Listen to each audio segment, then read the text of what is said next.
Hello, everyone. A bit of a little bit of a mishap in terms of my recording setup here. Aside, I am here today with a new video. First of all, an apology for the lack of videos the past couple days. I have been a bit busy and have not had the chance to get anything together for you. But today, one of the things I've been working on while I have been unable to record but able to plan for stuff is actually a bit of a Game of the Year listing. Now, this is going to be not really in any specific order, just a bunch of games that have really stood out to me this year, that are ones I really enjoyed, that are games I think are great. And this year has been absolutely wonderful for gaming. There are plenty of games which are not going to be mentioned here, which are simply because I didn't have a chance to play them, or maybe, they were a great game in their own right, but there were so many great things that came out this year that I don't get around to mentioning them. Um, that's going to be something that is going to happen. Feel free to let me know if you think that there was anything that I missed out on talking about in the comments, and I will probably have some kind of opinion on it if I have seen it. Um, so first I want to talk about probably the only AAA game that I feel this year in terms of my personal play has really made it good enough to be on this list.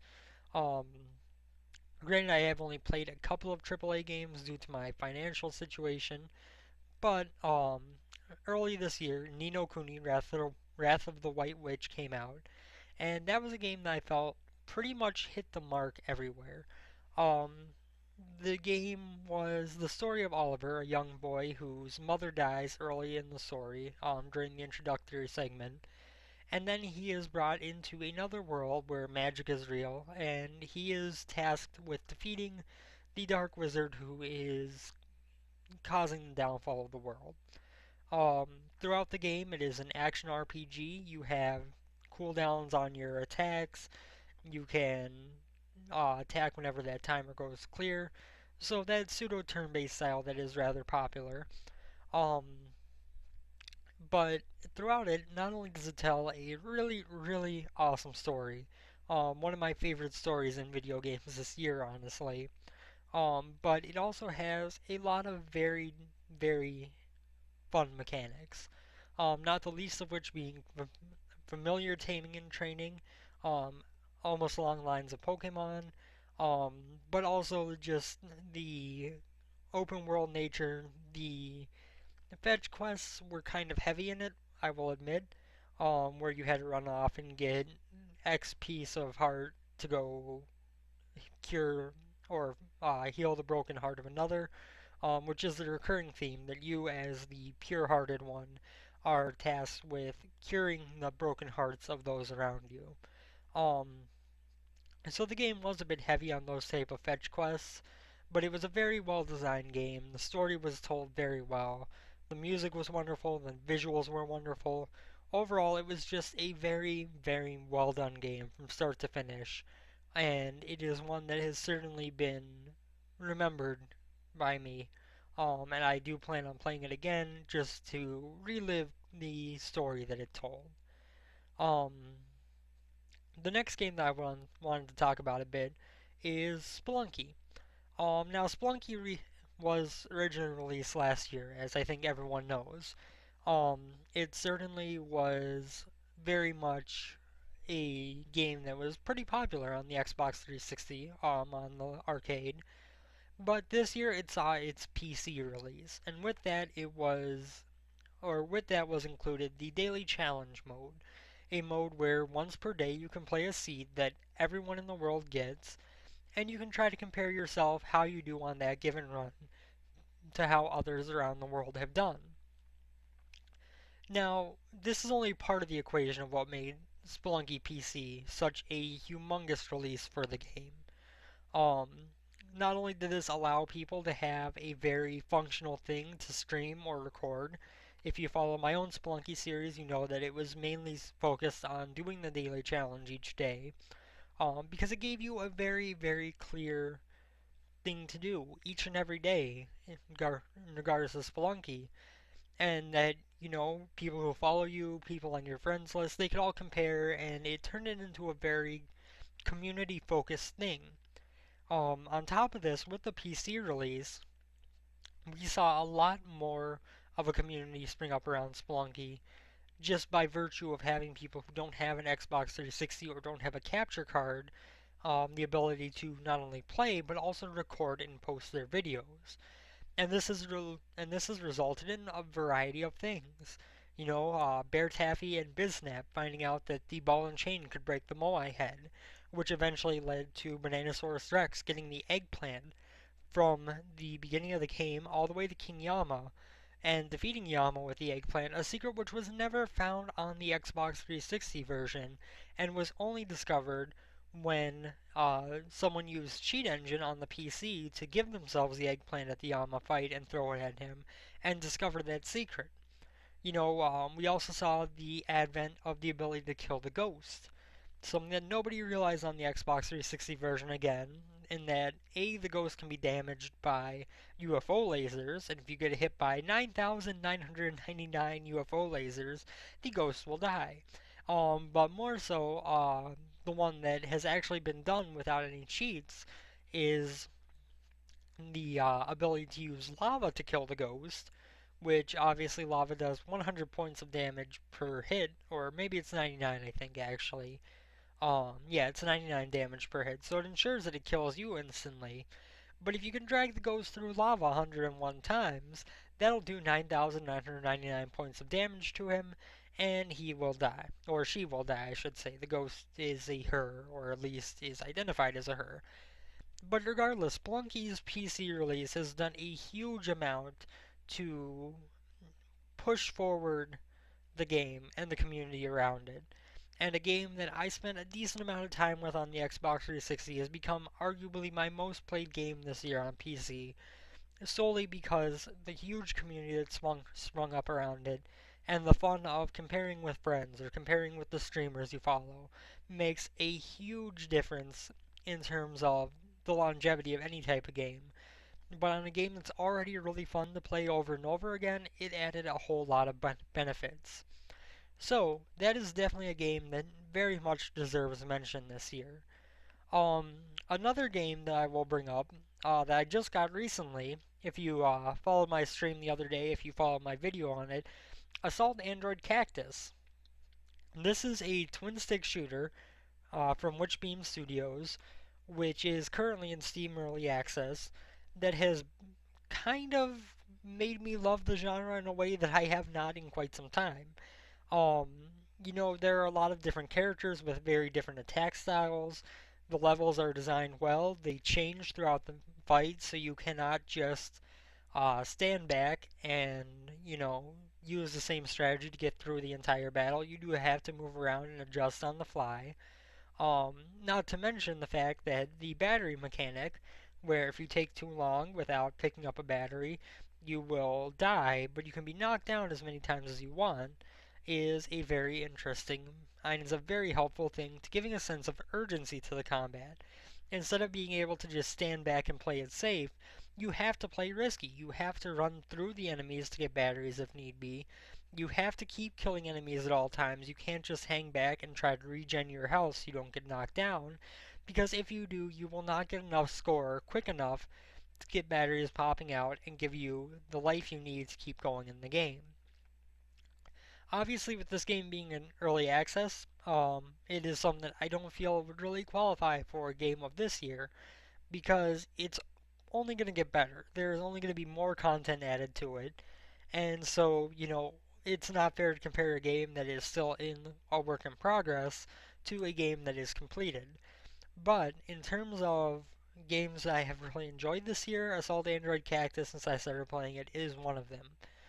If you do not own this game, I highly recommend it.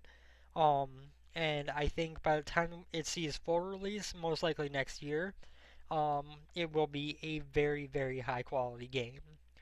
We also have in the early access line of thought Starbound, which released just under a month ago. Well, actually, like half a month ago. I mean, it's been 20 days, so kind of just under a month or half a month. They're both around accurate. But Starbound is a survival game which allows you to travel from one procedurally generated planet to the next hopping around, finding a bunch of procedural generated creatures, finding hidden labs, dungeons, everything to explore, as well as the usual survival game part of mining out resources and crafting supplies, weapons, etc. from them. Um, Starbound is certainly a game that you can tell is a work in progress. Right now, the extent of story quests are leading up to the first boss battle, and there are, I believe, 3 or 4 boss battles involved in the game currently. And they are all, pretty much craft this item when you're ready, and then when you use it, you fight the boss. Um, I do know that that is going to be updated a bit. Obviously, there is going to be more of a story to the game if you choose to follow it. There will probably, I would have to assume, be plentiful more bosses added in. Um, but as it stands right now, Starbound is a game that you can jump into for hours at a time, just exploring these worlds that are generated, mining, finding these villages, these different areas that are popping up, and have a lot of fun doing so. Um, with the fact that planets are generated by their coordinates, this offers up also a lot of ability for the community to share coordinates, for you to jump to planets that other people have said are interesting, and actually be able to find and experience exactly what they did without being able to jump into their specific game world.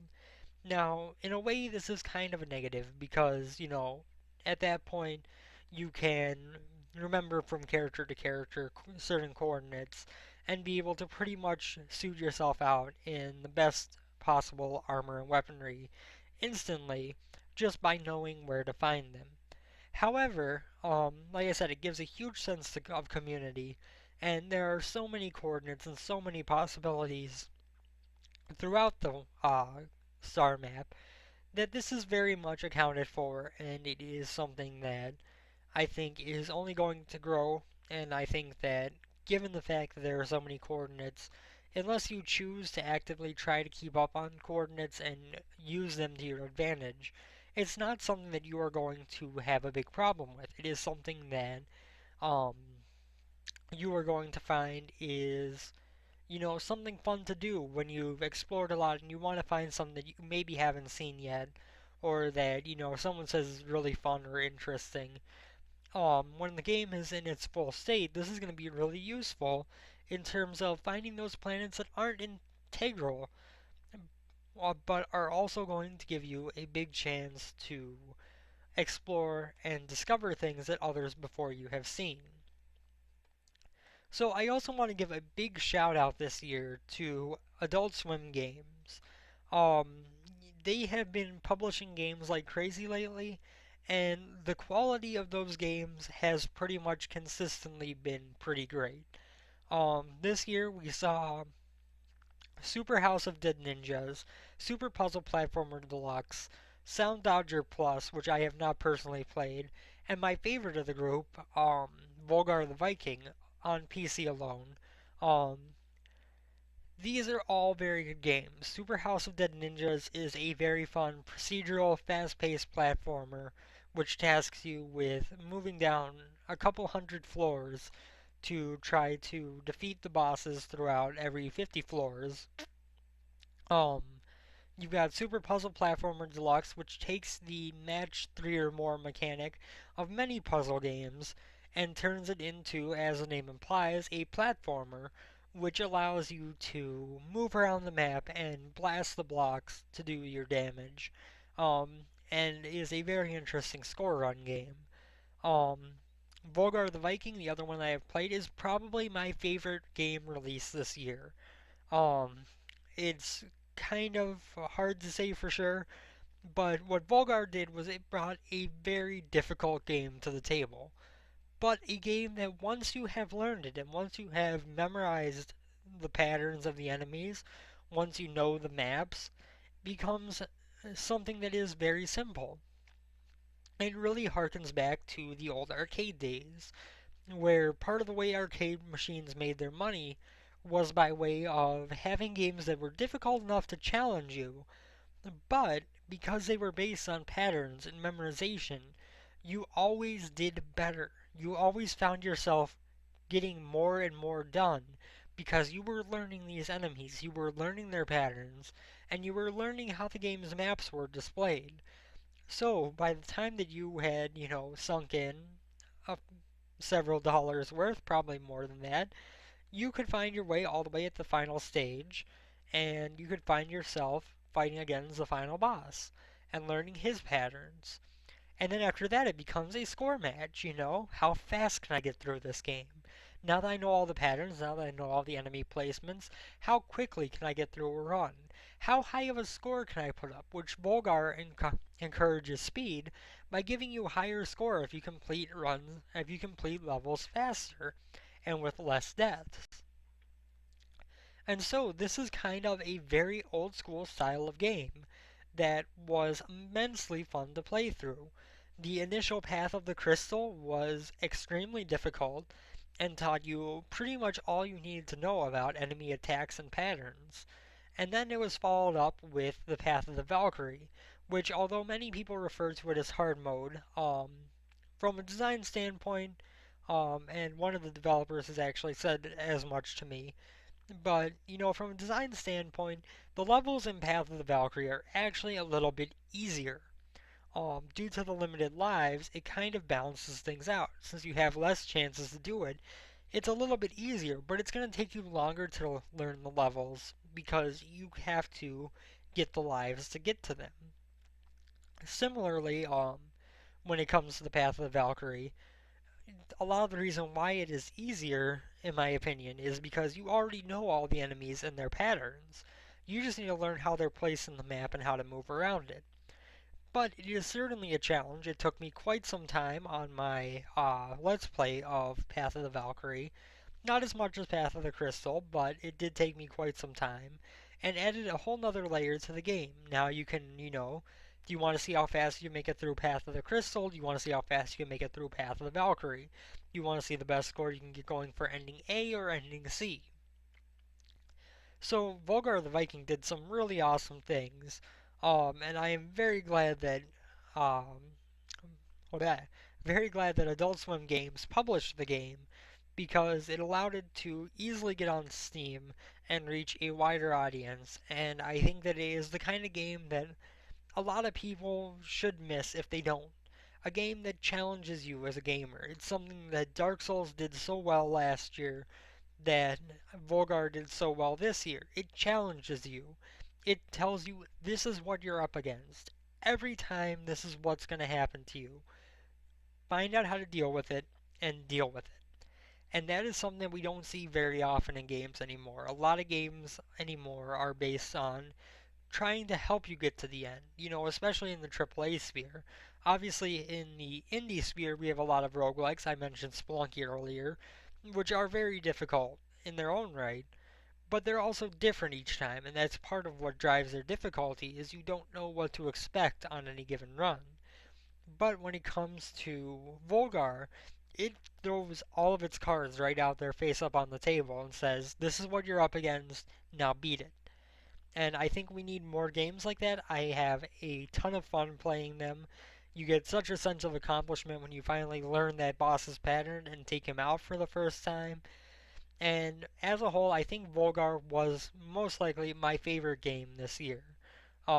It's a very close competition. As I mentioned, there were a lot of good games that came out this year, but I do think that it earns that honor by being a very well-made game. Um, just a couple more that I'm going to go through. I know this is turning into a long video, but there are a lot of games to talk about this year.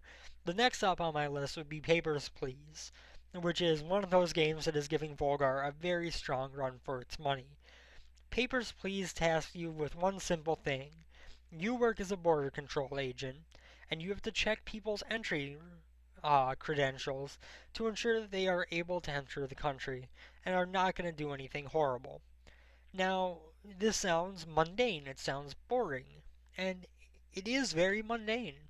Day in and day out throughout the game, you are pulling up these people's passports, checking the same information on them, getting more and more documents, feeling more and more overwhelmed in terms of getting the same amount of stuff done in a day, and you find yourself in a situation where, you're checking the same things over and over. So, what makes Papers, Please so good? First of all, the atmosphere is absolutely perfectly nailed. There are very few games which quite so well fit the atmosphere they're going for, and Papers, Please did this phenomenally. The other part is the kind of overarching stuff that's going on. When you finish a day, you have to allocate your funds at night to handle things for your family. And, that raises some questions. If you do a horrible day, if you have a lot of bad luck, get a lot of citations, don't make much money, is it more important to feed your family at night, or is it more important to, keep the heat on, keep them warm, keep them from getting sick? You know, these are the kind of decisions that the game tasks you with making night after night until you get good enough where, you're consistently bringing in enough money to where it's not a concern. So, this is the kind of thing that Papers, Please did that made it so interesting. Is it added this second mechanic where suddenly there's a reason you're doing all this and you're trying to fight to keep your family happy, healthy, and fed. And it is not easy. It is really not. Your first time playing through the game, you can expect your family to not, you know, have the best of time. Now, you might get through with no one dying. I know on my first playthrough I did, but it doesn't mean that you're going to have nobody get sick, that you're not going to have them go hungry for a while. And you find yourself really pushing to make these people who are just known by name, not even a picture, you're really finding yourself pushing to try to keep these people fed and heated. On top of that, there are overarching storylines. There are recurring characters you will see time and time again and have to decide what to do with. There is a situation that arises with another group, and you have to decide how you're going to handle that. If you're going to help them, if you're going to go against them. And throughout the game, you are tasked with these decisions. Some of them very morally questionable, You're working as a border control agent trying to make money for your family, and let's say a husband walks up and he has all his credentials, and his wife comes up right behind him and she doesn't. Do you let the wife through to stay with her husband to not split up the family? Or do you say, sorry, you don't have the credentials and I can't take the citation that would be given to me for me to let you through? It is something that causes you to really think through things in a way that not a lot of games do. And it is very fun for that respect. Another similar game, well, not similar, but another game that makes you think is Stanley Parable. This is a game which I have not personally played, but I have seen plenty of videos and streams on, which pretty much puts you into this world, puts you into this office, and tells you what to do. But you're also free to subvert the narrative at times. At times it'll tell you to go straight through this door and you can go through the door on the other side. And the narrative accounts for all these things. And you see the world and the narrative change around you depending on how you choose to approach what the narrator is telling you to do. And it is kind of an interesting exploration into the troubles of developing open world games where you can't guarantee that a player is going to hit point A before point B, or you can't guarantee that a player is going to listen to the narrative at all and not just go off on their own, and how difficult it is to write a sensible narrative when the player can encounter things that, you know, aren't meant to be encountered there, when they can just ignore the narrative. It kind of tells the struggle from a writer's perspective of, how difficult it can be to see people subverting what you're trying to do. So, for that respect, the Stanley Parable does a great job of showing off one of the problems facing the industry today with the influx of open world games and free exploration games, and how difficult it is for a writer to actively tell a story in a game like that. So, along the lines too, the game is absolutely hilarious. It is brilliantly written. It is funny no matter what path you go on, no matter what situation you find your way into. It is always a satisfying thing that comes up on the narrator from the narrator, and it is incredibly fun to play through. Um, Even just to watch like I did, to see all these different scenarios unfolding, it's crazy how many different things are accounted for, even when they have a limit on, where you can go. And it is an illusion of choice because every path is already accounted for and every path is already taken care of. But along the lines, you're going to run into a lot of things that, just completely destroy the original narrative, that completely remove you from what the game wanted you to do to begin with. And it is hilarious, it is brilliantly written, and it is a very awesome commentary on one of the things that is hardest about game development these days. So for that, Stanley Parable gets a lot of major props for being a game that both has a poignant point and also manages to be absolutely hilarious throughout and just fun to sit through and play and see what all you can find out each time. So the final game of this year that I'm going to talk about is Rogue Legacy. Rogue Legacy is a roguelite, so to speak, where each character you play as has certain traits, a certain class, a certain spell attributed to them, as well as as well as uh, you can choose armor and everything. And you enter into a procedurally generated castle, which will have a castle area where you enter, a tower on top called the Maya, the forest to the right, and the dungeon below. And these four areas each contain one boss. You must defeat the boss of each area to move on to the final boss of the game. It does give you an element of progression. You can keep your gold between runs to spend on upgrades to your stats, to unlock new classes, to upgrade classes, to buy new armor, new runes to enchant your armor with. All of this is something that you can find in each and every run, and you can use after each and every run. But when you enter the castle the next time, you do have to give up the gold that you have accrued and not spent to the gatekeeper, Karen, and this makes you consider, making sure that you make the maximum possible use of your money before you enter into the next area. Rogue Legacy was a very fun game. It had a lot of difficulty. The bosses were fun and they were, they took some time to understand the patterns of and beat. And overall, it was a very enjoyable experience. Now, one of the problems I had with this game, however, is the fact that after you beat it, it does give you a New Game Plus mode, which gives it a little bit more longevity. But in the New Game Plus mode, you're fighting harder enemies and you're going through, the same areas, but they're with more difficult enemies. And on that first New Game Plus, it certainly feels like it is fresh. Um, but then you get to the bosses, and you're still more powerful than the bosses. They do level up a bit, but the change in the bosses is not enough to account for the change in your strength. Um, when you get to New Game Plus 2, you're fighting even stronger enemies on the common front.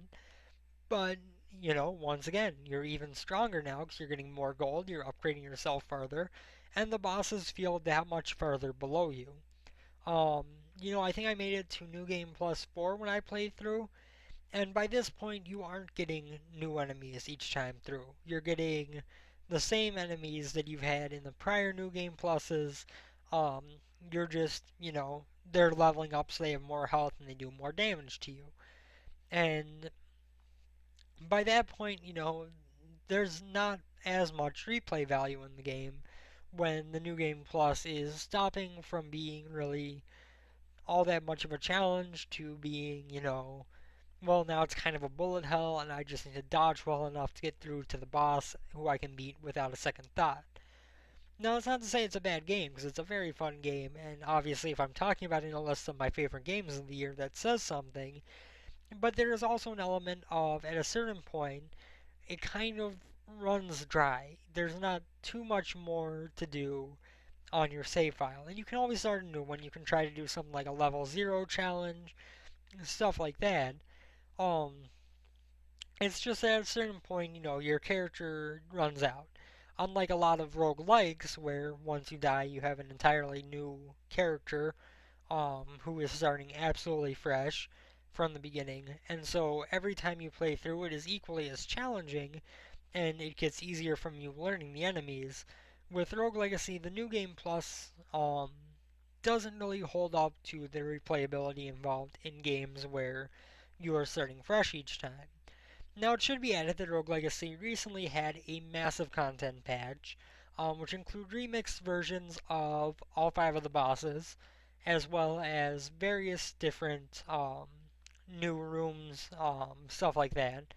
Um, Honestly, my time with the patch so far has been rather lukewarm.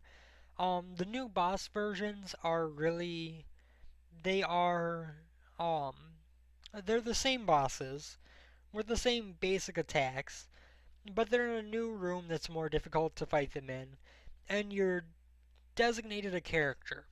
You don't get to play as the character that you spec'd out when you entered into the castle. You are given a different character who has certain stats and runes that are made to make the boss challenging but viable.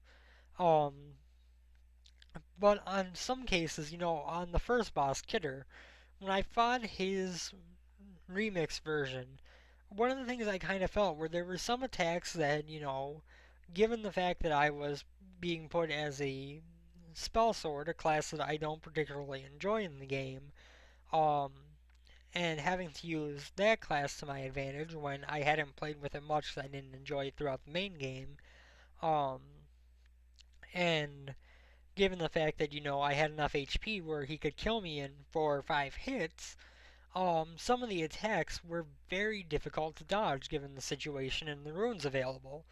Everything was dodgeable for the most part, but there were some situations where if you're standing in a certain position when the attack starts, you're not going to have time to get away before the attack hits you. Um, there were some situations that arose. There was a situation where when he does a clockwise pattern, you could jump from the ground and then double jump a couple times to get over his attack. But if he did a counterclockwise pattern, when it came to an end, and you're on the right side trying to jump over it, if you just do that, you don't get high enough. You need to bounce on the platform and then double jump over it from there. So the fact that the mechanics for the different angles were a little bit different was kind of frustrating because you learn how to deal with this attack, but when he does it in the opposite direction, even though it's the same attack just turned around, the same dodging strategy doesn't work for it. Um, but at the same time, it does add a little bit of new life to the game. I will certainly be fighting those new bosses, even though I am a bit frustrated with the fact that instead of making something new and challenging for harder players, they essentially put the old bosses into a new room and limited your character instead of empowering the bosses. I think that's the wrong way to go about difficulty. To limit the player and instead of empowering the bosses is something I think for people who are a little bit more into that, roguelike and, uh, you know, fighting things that are way stronger than you type of thing. If you play Dark Souls, you're probably going to have less problem with the fact that you feel weaker than the boss if you've done a, soul level 1 run than if you farmed a bunch of souls and you made yourself overpowered so that everything could be easy for you. Um, so a lot of things in the case of these new bosses kind of makes me think about the difference between empowering the bosses and giving them techniques that allow them to match high level characters while still being fightable for low level characters, um, versus the strategy employed here of, limiting the character and taking away the character that the player has built up to give them an alternate character that allows for the boss to be guaranteed challenging no matter how strong they are normally. Oh, excuse me. I'm not sure how I feel on that debate. Personally, I prefer that the bosses are more empowered and the players are able to keep their abilities that they have built up over the run, over the game. Um, you know, uh, when you're playing through a Splunk and you get to King Yama. If you have a lot of bombs and a shotgun and some ropes and a jetpack, King Yama is really easy. If you get to hell on a low percent run where you've only got the absolute bare minimum, so you've got the Ujedi, you've got the Necronomicon, and that's all, you're going to have one hell of a time fighting Yama. Um, I do much prefer that strategy where the bosses are difficult by virtue of themselves, where you don't have to limit the player to make them uh, difficult. Where if a player has a really strong character build up, the bosses are going to be easier, but they are also, empowered enough where if the player doesn't know what they're doing, if the player doesn't play smart, then they're difficult. If you fight Yama without knowing how to fight him, no matter what equipment you have, that's going to be a hard fight. If you don't know how to handle him, you're going to be running into, and you're going to be trying to dodge tons of skulls, tons of magma men, um, all that stuff. Whereas once you know how to fight him, you can pretty much sit back, chill out, and toss bombs at him and win without moving. Um, I feel like I prefer the kind of situation where the bosses are empowered enough to be challenging if you don't have the best equipment possible, but they're also not too difficult to beat without it. They're also not impossible to beat without it. Instead of the strategy of making a little bit more difficult boss and making it more difficult by way of limiting the player, by way of taking things away from the player in terms of the choices they have in the rest of your game, in terms of the items that they build up while playing through the game if you're going to do a persistent progression system. Um, I just really feel like I would prefer that they had made the bosses a little bit more challenging toward high level players, um, but still doable for low level players. Instead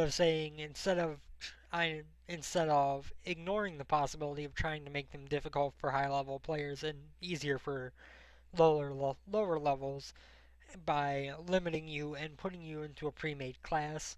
That's just my opinion. I'm sure some people vary on it, and Rogue Legacy is still a very fun game, and these bosses are very fun to try to beat. But I just feel like I am not quite sure if I agree with the design decision there. Regardless, these have been a bunch of games I have really enjoyed this year.